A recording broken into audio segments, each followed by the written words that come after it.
থাকে যারা পাত্তা পার না যতনে গাছ তৃষ্ণা মেটে না যত দেখে তৃষ্ণা মেটে না।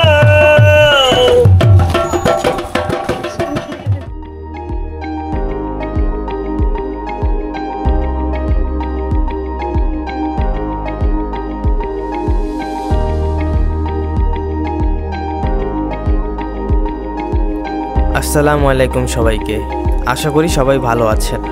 আজকে আমাদের বান্দরবন ভ্রমণের শেষ দিন, তাই আমরা চলে যাই নীলাচলে। সো আজকের দিনটা কেমন কাটালাম এবং কি কি ঘুরে দেখলাম সেটাই আপনাদের সাথে শেয়ার করব। চলুন আর দেরি না করে শুরু করা যাক।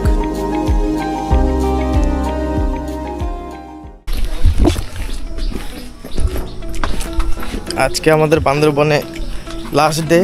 আজকে আমরা চলে আছি নীলাচলে, নীলাম্বরী রিসোর্টে চলে যাবো এখন।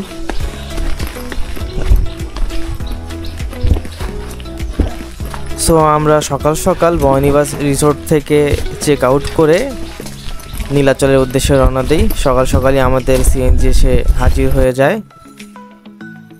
বনিবাস রিসোর্ট থেকে নীলাচল যেতে 500 টাকা ভাড়া নিয়েছিল এই সিএনজি আলা। আমার কাছে যথাযুক্তই মনে হয়েছিল। আমরা সিএনজিতে উঠে যাত্রা শুরু করলাম নীলাচল নীলাম্বরী রিসোর্টের দিকে। রিসোর্টটি নীলাচল এলাকায় অবস্থিত এবং যাত্রাপথের অভিজ্ঞতা ছিল অসাধারণ। পাহাড়, মেঘ এবং সবুজ প্রকৃতির মধ্যে দিয়ে যাত্রা করতে করতে সময় কিভাবে কেটে গেছে বুঝতেই পারিনি। নীলাচলের প্রবেশের সময় আমাদেরকে টিকিট কাটতে হয়েছিল। আমরা 4 জন ছিলাম, যত সম্ভব 60 টাকা নিয়েছিল। দেন আমরা পৌঁছে যাই নীলাচল পর্যটন কেন্দ্রে, যেটার ভিতরেই নীলাম্বরী রিসোর্ট অবস্থিত এবং এটি জেলা প্রশাসক দ্বারা নিয়ন্ত্রিত। তো আমরা রিসোর্টে উঠছি, তাও আমাদের কেন জানি টিকিট কাটতে হলো, সেটা আসলে বুঝিনি কেন এমন হলো, কিন্তু টিকিট নিয়েছিল 50 টাকা করে।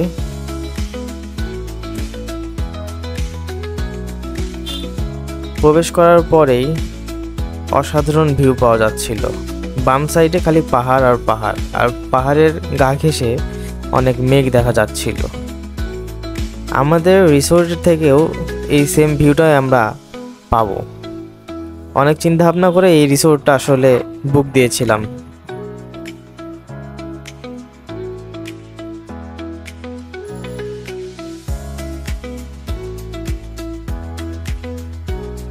চলে এলাম নীলাম্বরী রিসোর্টের রেস্টুরেন্টে। এটাই তাদের রিজার্ভেশন এবং রেস্টুরেন্ট। সো আমরা সিএনজি এলাকে বিদায় দিয়ে রেস্টুরেন্টের ভিতরে ঢুকলাম। আমরা সকালের নাস্তা করিনি, তাই তাদেরকে বলে দিয়েছিলাম সকালের নাস্তা রেডি রাখতে।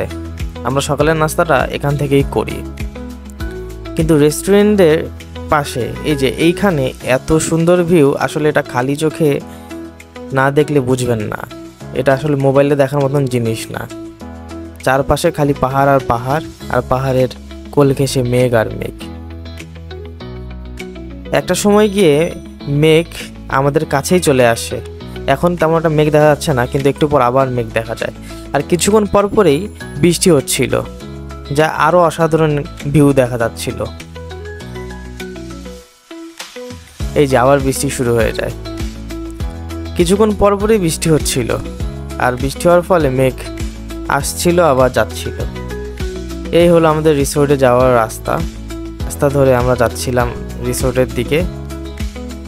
রিসোর্টে ঢোকার এই রাস্তাটাও অনেক সুন্দর। বাম সাইডে দেখেন এত সুন্দর ভিউ।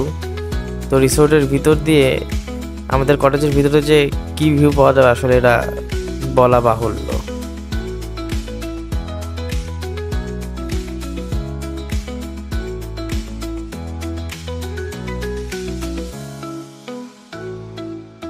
এখানে মেইনলি মানুষরা ঘুরতে আসে। বিকেলের দিকে অনেক ভিড় হয়ে থাকে। তারা তাদের ফ্যামিলি নিয়ে এই জায়গাটাতে ঘুরতে আসে। এই হলো আমাদের কটেজ। কটেজের ভিতরে রুমের কোয়ালিটি ছিল অনেক ভালো। সব দিক দিয়েই আমার কাছে ভালো মনে হয়েছে। ওয়াশরুমের গেটটা একটু হার্ড ছিল লাগানোর জন্য, বাট এগুলো ম্যানেজ করে নিতে লাগে। সব জায়গায় তো সব কিছু পারফেক্ট পাওয়া যায় না। আর এ হলো কটেজের বেলকনি। এই বেলকনি থেকে যে ভিউ পাওয়া যাচ্ছিল সেটা ছিল আসলেই অসাধারণ। বেলকনিতে বসে বসে এই ভিউ দেখার একটা আলাদাই মজা ছিল। আর কিছুক্ষণ পরপর বৃষ্টিও ছিল, যার কারণে মেঘে পুরো বান্দরবনই ঢেকে যাচ্ছিল।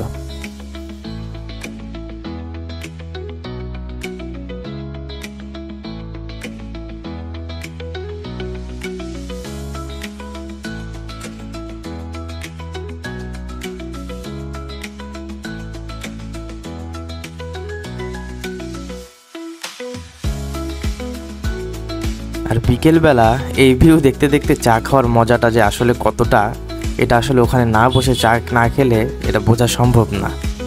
একবার দেখলেই বোঝা যায় যে আসলে কি সুন্দর ভিউ দেখা যাচ্ছে।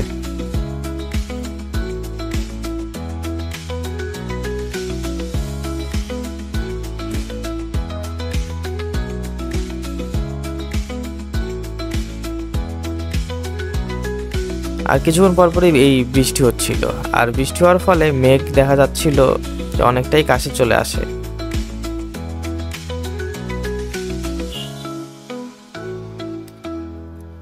আমাদের কটেজটাই সবার প্রথমে ছিল, তারপরে আস্তে আস্তে আরো কয়েকটা কটেজ ছিল।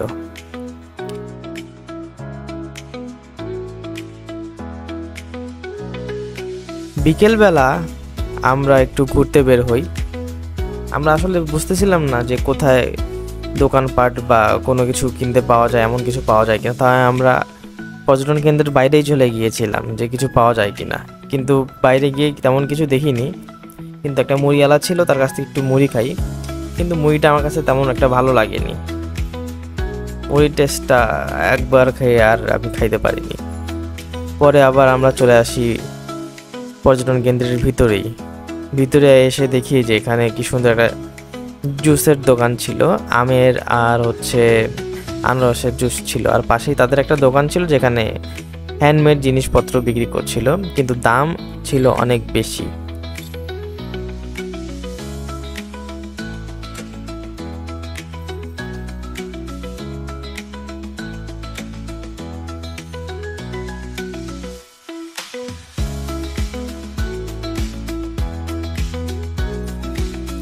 এখান থেকে ভিড় অসাধারণ ছিল, চারপাশে সবুজ আর সবুজ, আর দূরে এই পাহাড়।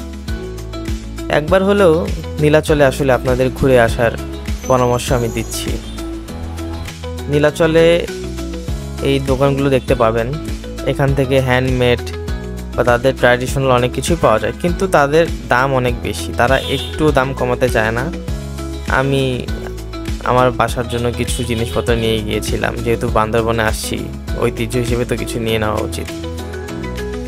যাই হোক, অ্যাট লাস্ট এই লোকটাকে দেখি। উনি হয়তোবা প্রতিবন্ধী ছিলেন, কিন্তু অনেক সুন্দরভাবে গান করতেছিলেন।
অনেক অসাধারণ গান করছিলেন উনি।